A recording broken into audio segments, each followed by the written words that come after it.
Hello guys, ito na po yung si Peanut. Yan na, maganda na yun. Nagtutubo-tubo ng balahibo niya.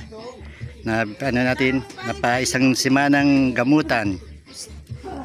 Bibigyan pa natin yan pang isang semana pa. Para gumanda ang balahibo niya. Di ba Peanut? Uy. Ang ating beneficiary, si Peanut.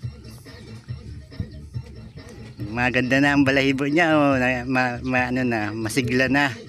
Dati ay hanggang kamot, ngayon hindi na.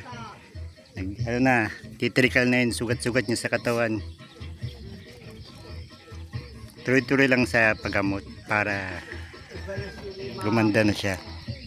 Doon na yun alaga kong dalawa, si Molly at Pochi, galing sa Bagasbas. Molly!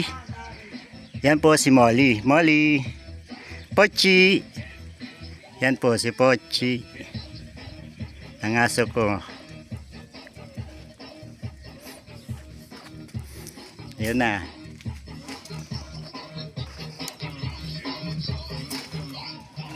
Yan. At ito si Chico. Hi ka naman, Chico. Hi.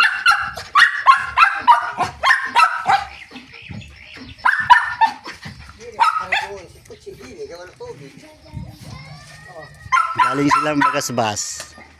Ayun, dito na sila. Hanggang dito lang po. Mike TV Vlog.